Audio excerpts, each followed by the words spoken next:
Hi! Hello! Good morning everyone. Welcome to my రుచి zone.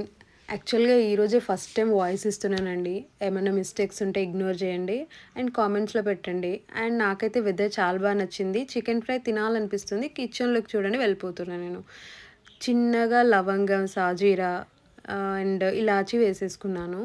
తర్వాత కొంచెం మిర్చి వేసుకున్నానండి సరిపడంత. దాని తర్వాత ఆనియన్ తీసేసుకొని వేసేసుకున్నాను. అది కూడా సరిపోయేంత.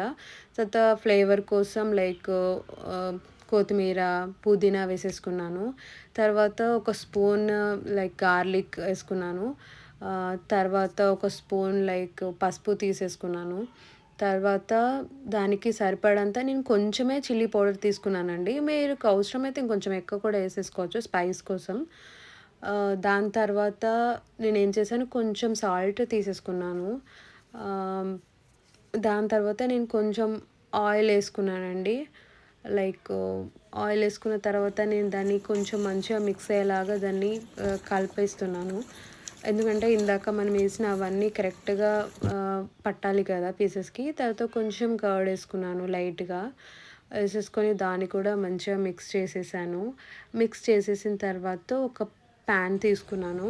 దాంట్లో 3 స్మాల్ కప్స్ ఆఫ్ ఆయిల్ ఏసేస్తున్నాను. ఆహ్, మీకు కన్వీనియంట్‌గా మీరేసేసుకోవచ్చు ఆయిల్ అయితే. నేనైతే 3 ఏసుకున్నాను. తర్వాత లవంగం, మిర్చి, ఆనియన్స్ ఏసేసాను. దాన్ని కలపడం స్టార్ట్ చేశాను. యాక్చువల్‌గా మనకు ఫ్లేవర్ అనేది ఇట్లా ఆనియన్ లోపలనే వస్తుంది. తర్వాత నేనేమనుకుంటా అంటే కాసేపు మూత పెట్టేద్దాం అనుకున్నాను. ఎందుకంటే బాగా ఉడికిపోద్ది. దాని తర్వాత కొంచెం కొత్తిమీర ఏసేసి, దాని తర్వాత కొంచెం పుదీనా ఏసేసి బాగా బ్రౌనిష్ వచ్చే వరకు కలపాలండి. అండ్ తర్వాత కొంచెం గార్లిక్ ఏసేద్దాం.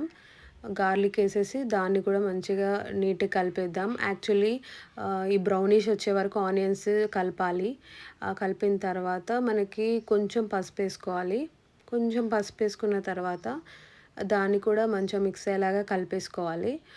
కలిపేసుకున్నాక చూడండి కొంచెం బ్రౌనిష్ కలర్‌లో అనిపిస్తుంది నాకు ఆనియన్స్ అన్నీ. ఇప్పుడు చికెన్ ఏసేసుకుందాం. చికెన్ ఏసేసుకొని చికెన్‌ని అది మొత్తం అంతా మిక్స్ అయ్యేలాగా మనం కలిపేసుకుందాం దాన్ని. కరెక్ట్‌గా మొత్తం కలిపేసుకొని ఆహ్, దాన్ని మిక్స్ చేస్తూ ఉండాలి. చేసిన తర్వాత దాన్ని మళ్ళీ ఒక 15-20 మినిట్స్ లో ఫ్లేమ్‌లో పెట్టేద్దాం. ఇప్పుడు చూడండి యాక్చువల్‌గా హాఫ్ బాయిల్ అయిపోయింది చికెన్.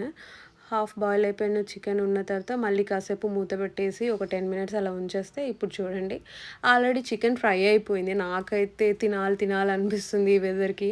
వెదర్ చాలా బావుంది.